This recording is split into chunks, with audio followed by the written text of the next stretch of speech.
seem like the type to love 'em, leave 'em, and disappear right after the song. So give me the night to show you, hold you, don't leave me out here dancing alone. Apa sih itu PMS? PMS adalah infeksi yang penularannya terjadi melalui hubungan seksual. Beberapa jenis penyakit menular seksual yang disebabkan oleh infeksi bakteri adalah sifilis. Sifilis disebabkan oleh bakteri Treponema pallidum, gonore, chlamydia, LGV, HPV, dan HIV. Jadi, saya akan membahas tentang sifilis. Apa sih itu sifilis? Sifilis atau yang dikenal juga dengan sebutan raja singa adalah penyakit menular seksual yang disebabkan oleh infeksi bakteri. Penyebab penyakit sifilis. Bakteri yang dapat menyebabkan penyakit sifilis adalah jenis Treponema pallidum. Bakteri tersebut menginfeksi tubuh manusia melalui luka di alat kelamin, anus, bibir maupun mulut. Berikut masing-masing penjelasan terkait tahapan gejala sifilis. Sifilis primer. Penyakit sifilis primer ditandai dengan munculnya luka pada alat kelamin, dubur, bibir maupun mulut.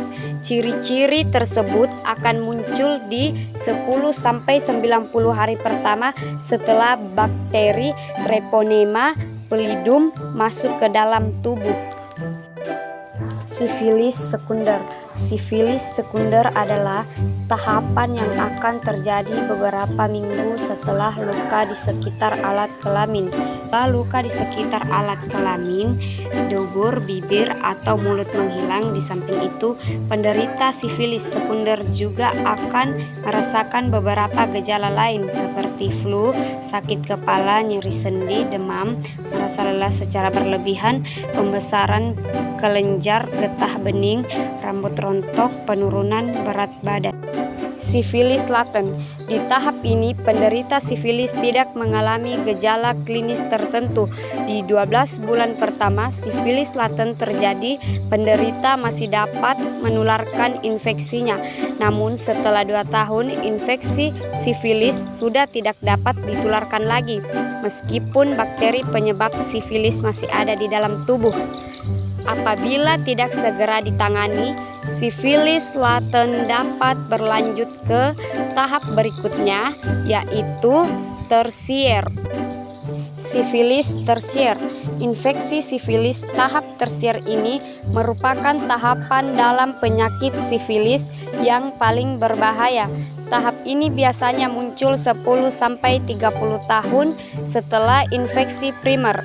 Gejala sifilis tersier umumnya ditandai dengan munculnya gumma atau tumor kecil pada bagian tubuh tertentu.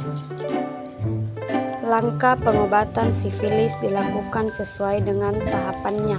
Bagi penderita sifilis primer dan sekunder, dokter akan mengobatinya dengan menyuntikkan antibiotik ke dalam otot. Sedangkan untuk penderita sifilis tersier akan mendapatkan antibiotik melalui jalur intravena infus.